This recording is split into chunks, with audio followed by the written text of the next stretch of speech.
ಕರ್ತನಲ್ಲಿ ನಮಗೆ ಅತ್ಯಂತ ಪ್ರಿಯರಾದ ದೇವಮಕ್ಕಳೆಲ್ಲರಿಗೂ ಯೇಸು ಕ್ರಿಸ್ತನ ಶ್ರೇಷ್ಠವಾದ ಪರಿಶುದ್ಧವಾದ ನಾಮದಲ್ಲಿ ಶುಭವನ್ನು ತಿಳಿಸುತ್ತೇನೆ. ಎಲ್ಲರೂ ಚೆನ್ನಾಗಿದ್ದೀರಾ? Good morning.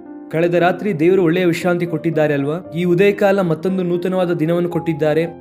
ಪ್ರತಿ ಬೆಳಗ್ಗೆ ಕೂಡ ನಾವು ಎದ್ದ ನಂತರ ಈ ರೀತಿಯಾಗಿ ವಾಗ್ದಾನ ಸಂದೇಶವನ್ನು ಕೇಳಿ ನಮ್ಮ ದಿನವನ್ನು ಆರಂಭಿಸುವಂತದ್ದು ಬಹಳ ಸಂತೋಷ. ಇದರೊಂದಿಗೆ ಸ್ವಲ್ಪ ಸಮಯ ದೇವರ ವಾಕ್ಯ ಧ್ಯಾನಿಸಿರಿ, ಬಲವಾಗಿ ಪ್ರಾರ್ಥನೆ ಮಾಡಿರಿ. ದೇವರು ನಿಮ್ಮ ಜೀವಿತದಲ್ಲಿ ಮೇಲನ್ನು ಮಾಡುತ್ತಾರೆ. ದೇವರ ಚಿತ್ತವನ್ನು ನೀವು ಗ್ರಹಿಸಿ ಕರ್ತನ ಕೃಪೆಯಲ್ಲಿ ನೀವೆಲ್ಲರೂ ಕೂಡ ಬೆಳೆಯಬೇಕೆಂದು ಮನಪೂರ್ವಕವಾಗಿ ನಿಮಗೋಸ್ಕರ ಪ್ರಾರ್ಥನೆ ಮಾಡುತ್ತಿದ್ದೇವೆ. ರಾಜಮಂಡ್ರಿ ಕ್ರೈಸ್ಟ್ ಫೆಲೋಶಿಪ್ ಸೆಂಟರ್ ಅನ್ನು ಒಂದು ಬಲವಾದ ಉಜ್ಜೀವನದ ಸಭೆಯಾಗಿ ದೇವರು ನಡೆಸುತ್ತಿದ್ದಾರೆ.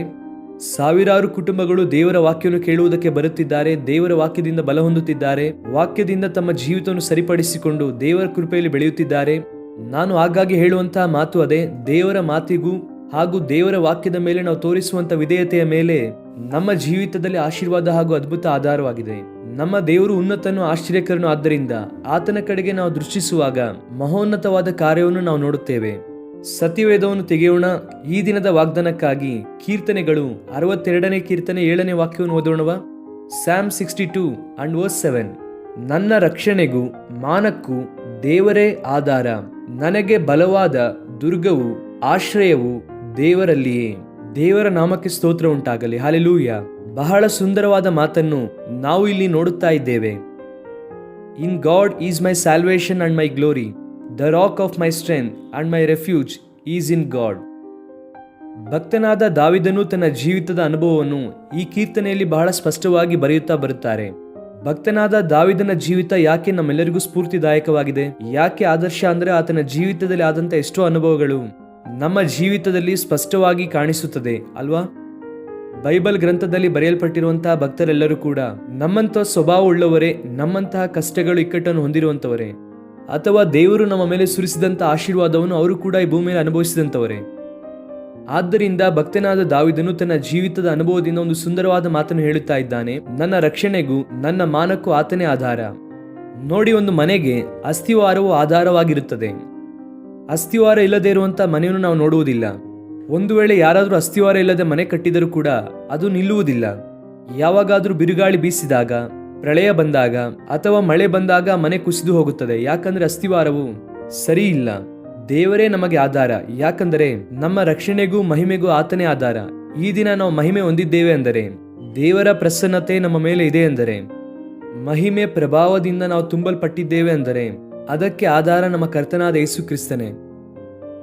ಆದಾಮ್ ಅವ್ವಳನ್ನು ದೇವರು ಉಂಟು ಮಾಡಿದ ನಂತರ, ಏದೇನ್ ತೋಟದಲ್ಲಿ ಇಟ್ಟ ನಂತರ ಅವರನ್ನು ಮಹಿಮೆಯಿಂದ ತುಂಬಿಸಿದರು. ಮಹಿಮಾ ಪ್ರಭಾವದಿಂದ ದೇವರು ಅವರನ್ನು ತುಂಬಿಸಿದರು. ದೇವರೊಂದಿಗೆ ಅನ್ಯೂನ್ಯವಾಗಿರುವಂತಹ ಸೌಭಾಗ್ಯವನ್ನು ಅವರು ಹೊಂದಿದರು. ಏದೇನ್ ತೋಟದಲ್ಲಿ ಒಳ್ಳೆಯ ಕಾಯಿಗಳಿದೆ, ಏದೇನ್ ತೋಟದಲ್ಲಿ ಒಳ್ಳೆಯ ಹಣ್ಣುಗಳಿದೆ, ಫಲಗಳಿದೆ, ಸುಂದರವಾದ ನದಿ ಇದೆ, ಆಹ್ಲಾದಕರವಾದಂತಹ ವಾತಾವರಣ ಇದೆ. ಆದರೆ ಇದೆಲ್ಲದಕ್ಕಿಂತಲೂ ಪ್ರಾಮುಖ್ಯವಾಗಿ ಆದಾಮ್ ಹಾಗೂ ಅವಳಿಗೆ ಸಂತೋಷ ಪಡಿಸುವಂತ ಒಂದು ವಿಷಯ ಯಾವುದಾದ್ರೂ ಇದೆ ಅಂದರೆ ಅದು ಖಚಿತವಾಗಿ ದೇವರೊಂದಿಗೆ ಅನ್ಯೂನ್ಯವಾಗಿರುವಂತದ್ದೇ. ಆತನೊಂದಿಗೆ ಇರುವಂತಹ ಸಮಯ ಬಹಳ ಉನ್ನತವಾದದ್ದು. ಆದರೆ ಯಾಕೆ ಅವರು ಆ ಅನ್ಯೂನ್ಯತೆಯನ್ನು ಕಳೆದುಕೊಂಡರು? ಯಾಕೆ ಆ ಅನ್ಯೂನ್ಯತೆಯಿಂದ ದೂರವಾದರು ಅಂದರೆ ತಾವು ತೆಗೆದುಕೊಂಡಂತಹ ತಪ್ಪಾದ ತೀರ್ಮಾನ, ಅವರ ಆಯ್ಕೆ ಸರಿ ಇರಲಿಲ್ಲ.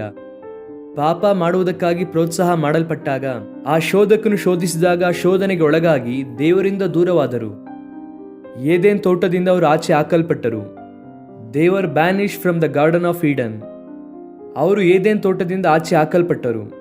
ಆದರೆ ಗಮನಿಸಿರಿ ಪ್ರಿಯರೇ, ದೇವರ ಮಹಿಮೆಯನ್ನು ಕಳೆದುಕೊಂಡಂತಹ ಮನುಷ್ಯನು ಆ ಮಹಿಮೆಗೋಸ್ಕರ ವಿಪರೀತವಾಗಿ ಪ್ರಯಾಸ ಪಡುವುದಕ್ಕೆ ಆರಂಭಿಸಿದನು. ಆ ಕಡೆ ಈ ಕಡೆ ತಿರುಗಾಡಿದನು. ತನ್ನ ಸ್ವಂತ ಕೈಗಳಿಂದ ಮಾಡಿದಂತವುಗಳನ್ನು ಆರಾಧಿಸುವುದಕ್ಕೆ ಆರಂಭಿಸಿದನು. ಸೃಷ್ಟಿಯನ್ನು ಪೂಜಿಸುವುದಕ್ಕೆ ಆರಂಭಿಸಿದನು. ಯಾವುದೋ ವಿಧವಾಗಿ ಮತ್ತೆ ಆ ಮಹಿಮೆಯನ್ನು ಹೊಂದಿಕೊಳ್ಳಬೇಕೆಂಬುದಾಗಿ ಮನುಷ್ಯನ ಆಲೋಚನೆ. ಆದರೆ ಕರ್ತನಾದ ಯೇಸು ಕ್ರಿಸ್ತನು 2000 ವರ್ಷಗಳಿಂದ ಈ ಲೋಕಕ್ಕೆ ಬಂದಾಗ ಆತನು ಶಿಲುಬೆಯಲ್ಲಿ ಮರಣಿಸಿ, ಆತನ ಮರಣದ ಮೂಲಕವಾಗಿ ನಮಗೆ ಕೊಡಲ್ಪಟ್ಟಂತಹ ಬಹುಮಾನವೊಂದು, ಆತನ ಮಹಿಮೆಯನ್ನು ನಮ್ಮ ಮೇಲೆ ಸುರಿಸಿದರು.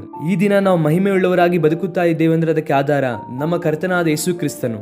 ನಮ್ಮ ರಕ್ಷಣೆಗೆ ಆಧಾರ ನಾವು ಮಾಡುವಂತಹ ಕಾರ್ಯಗಳ ನಿಮಿತ್ತವೋ, ದಾನ ಧರ್ಮಗಳ ಮೂಲಕವಾಗಿಯೋ, ಚಾರಿಟಬಲ್ ಆಕ್ಟಿವಿಟೀಸ್ ಮೂಲಕವಾಗಿಯೋ, ಭಕ್ತಿ ಕಾರ್ಯಕ್ರಮಗಳ ಮೂಲಕವಾಗಿಯೋ, ತೀರ್ಥಯಾತ್ರೆ ಮಾಡುವುದರಲ್ಲಿಯೋ ಅಥವಾ ಅನೇಕ ವಿಧವಾದ ಕಾರ್ಯಕ್ರಮಗಳನ್ನು ಮಾಡುವುದರ ಮೂಲಕ ರಕ್ಷಣೆ ಇಲ್ಲ.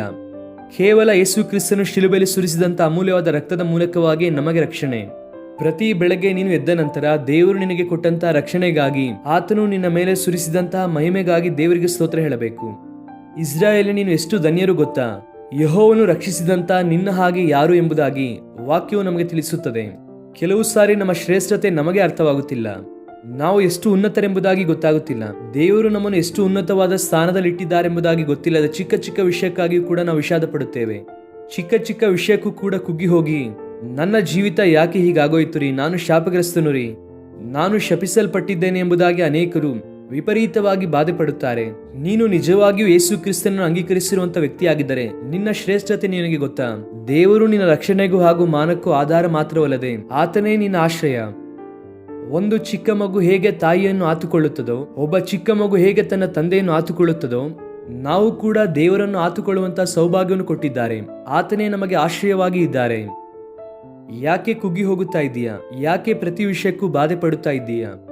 ಇನ್ನು ನಾನು ಬದುಕಿ ಉಪಯೋಗ ಇಲ್ಲ ರೀ, ಸತ್ರೆ ಸಾಕುರಿ ಎಂಬುದಾಗಿ ಆತ್ಮಹತ್ಯೆ ಕುರಿತಾಗಿ ಯಾಕೆ ಆಲೋಚನೆ ಮಾಡುತ್ತಿದ್ದೀಯಾ? ಅಂತಹ ಕಾರ್ಯಗಳನ್ನು ಮಾಡುವುದನ್ನು ನಿಲ್ಲಿಸು. ಧೈರ್ಯವಾಗಿರು, ದೇವರಿಗೋಸ್ಕರವಾಗಿ ಜೀವಿಸು. ಆತನೇ ನಿನ್ನ ಆಶ್ರಯ. ನಿನಗೆ ಕಷ್ಟ ಬಂದಾಗ, ಇಕ್ಕಟ್ಟು ಬಂದಾಗ, ಪ್ರತಿಕೂಲತೆ ಬಂದಾಗ, ಜೀವಿತದಲ್ಲಿ ಹೋರಾಟವನ್ನು ಎದುರಿಸಲಾಗದೇ ಇರುವಂತಹ ಪರಿಸ್ಥಿತಿಯಲ್ಲಿ ಇದ್ದರೆ ದೇವರನ್ನೇ ಆತುಕೋ, ಆತನ ಬಲವನ್ನು ಹೊಂದಿಕೋ. ಕರ್ತನು ನಿನ್ನನ್ನು ನಿಲ್ಲಿಸುತ್ತಾರೆ, ತನ್ನ ಮಹಿಮೆಗೋಸ್ಕರ ಉಪಯೋಗಿಸುತ್ತಾರೆ. ಈ ದಿನವೆಲ್ಲ ಈ ವಾಗ್ದಾನವನ್ನು ಕ್ಲೇಮ್ ಮಾಡಿಕೊಂಡು ಕರ್ತನನ್ನು ಸ್ತುತಿಸಿರಿ. ವಾಗ್ದಾನ ನೆರವೇರುವುದನ್ನು ನೋಡುತ್ತೀರಾ? ಕಣ್ಣು ಮುಚ್ಚಿರಿ, ಚಿಕ್ಕ ಪ್ರಾರ್ಥನೆ ಮಾಡೋಣ. ಪ್ರೀತಿಯುಳ್ಳ ತಂದೆ, ನಮ್ಮ ರಕ್ಷಣೆಗೂ ನಮ್ಮ ಮಾನಕ್ಕೂ ಆಧಾರವಾಗಿರುವಂತಹ ದೇವರೇ ನಿಮಗೆ ಸ್ತೋತ್ರ. ನಮ್ಮ ಆಶ್ರಯ ದುರ್ಗವೇ ನಿಮಗೆ ಸ್ತೋತ್ರ. ಈ ದಿನ ನಮ್ಮ ಪ್ರಿಯರು ಯಾರ್ಯಾರು ಕುಗ್ಗಿ ಹೋಗಿದ್ದಾರೋ, ಮಾನಸಿಕವಾಗಿ ಧೈರ್ಯ ಇಲ್ಲದವರಾಗಿ ಇದ್ದಾರೋ, ಅವರ ಜೀವಿತದಲ್ಲಿ ಎದುರಿಸುತ್ತಾ ಇರುವಂತಹ ಪ್ರತಿಕೂಲವಾದ ವಾತಾವರಣದ ನಿಮಿತ್ತ ಕರ್ತನೆ ಅಳುತ್ತಾ ಇದ್ದಾರೋ, ಅವರೆಲ್ಲರನ್ನು ಕೂಡ ಕನಿಕರಿಸಿ ಬಲಪಡಿಸಿ ನಿಮ್ಮ ಮಹಿಮೆಯಿಂದ ತುಂಬಿಸಿರಿ. ಸ್ತುತಿ, ಘನ, ಮಾನ, ಮಹಿಮೆ ನಿಮಗೆ ಮಾತ್ರ ಸಲ್ಲಿಸುತ್ತಾ ಯೇಸು ಕ್ರಿಸ್ತನ ಶ್ರೇಷ್ಠವಾದ ನಾಮದಲ್ಲಿ ಬೇಡಿ ಹೊಂದಿಕೊಳ್ಳುತ್ತೇವೆ ನಮ್ಮ ತಂದೆ. ಆಮೇನ್, ಆಮೇನ್. God bless you, dear friends. Have a wonderful day.